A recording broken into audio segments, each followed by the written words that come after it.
আপনার চলছে। আমরা এখান থেকে দাঁড়িয়ে বলতে চাইছি, এই ভারতবর্ষ ছিল বরাবর চিরটাকাল সনাতনীদের দেশ, এই ভারতবর্ষ মুনি ঋষিদের দেশ, এই ভারতবর্ষ কখনো বাবরের দেশ নয়, এই ভারতবর্ষ ছিল অযোধ্যার শ্রীরামের দেশ, এই ভারতবর্ষ দশরথের দেশ, এই ভারতবর্ষ বাল্মীকির দেশ, এই ভারতবর্ষ ব্যাসদ্বৈপায়নের দেশ, এই ভারতবর্ষ বিশ্বমিত্রের দেশ। এখানে বাবর এলো কোথা থেকে? বাবর এলো কোথা থেকে? যে বাবর সম্রাট ভারতবর্ষকে লুণ্ঠন করবার জন্য বিদেশি আক্রমণকারীরা চক্রান্ত করে ভারতবর্ষের ধন সম্পদকে লুট করে নিয়ে যাওয়ার জন্য ভারতবর্ষে মোগল সাম্রাজ্যের সূচনা করেছিল। আজকে আমরা কি দেখলাম?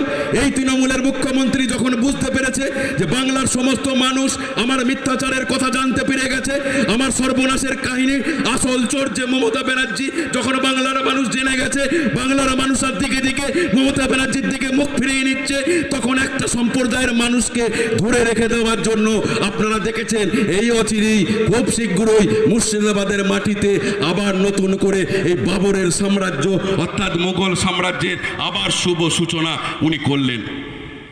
এই বাংলার মাটিতে বাবরি মসজিদ প্রতিষ্ঠা হচ্ছে।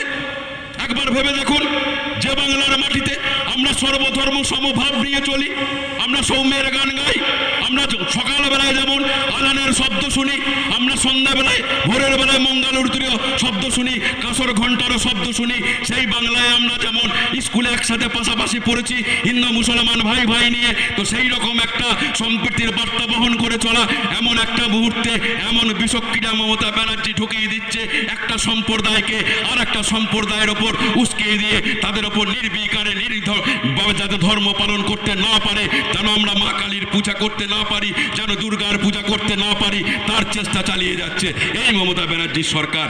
তো সকল সনাতনীদেরকে একটা কথাই বলতে চাইছি, আপনারা আছেন তাই ভারতীয় জনতা পার্টি আছে, আপনারা না থাকলে ভারতীয় জনতা পার্টি থাকবে না।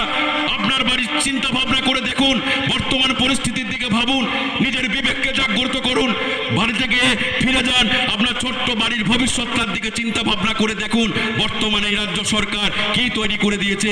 আপনার বাড়ি থেকে যখন মেয়েটি বেরুচ্ছে সুস্থ এবং নিরাপদে সে ঘর পৌঁছতে পারবে কিনা সেটাও ভরসা দিতে পারছে না এই বাংলার মুখ্যমন্ত্রীর পরিচালিত পুলিশ মন্ত্রীর প্রশাসন। একজন নারী মুখ্যমন্ত্রী, একজন বাংলার মুখ্যমন্ত্রী নারী, তিনি একজন নারী হয়ে একজন মহিলা হয়ে যখন অপর এক মহিলা ধর্ষিত হচ্ছে তখন উনি বলছেন শরীর থাকলেও জ্বর জ্বালা হয়, শরীর থাকলে যেমন জ্বর জ্বালা হয় তেমনি শরীর থাকলে একটু আধটু ধর্ষণও হয়। কখনো উনি বলছেন বিবাহিত হলে পরে 50,000 টাকা আর অবিবাহিত হলে পরে 2 লক্ষ টাকা। কখনো উনি বলছেন যে এটা বামফ্রন্টের সাজানো ঘটনা, কখনো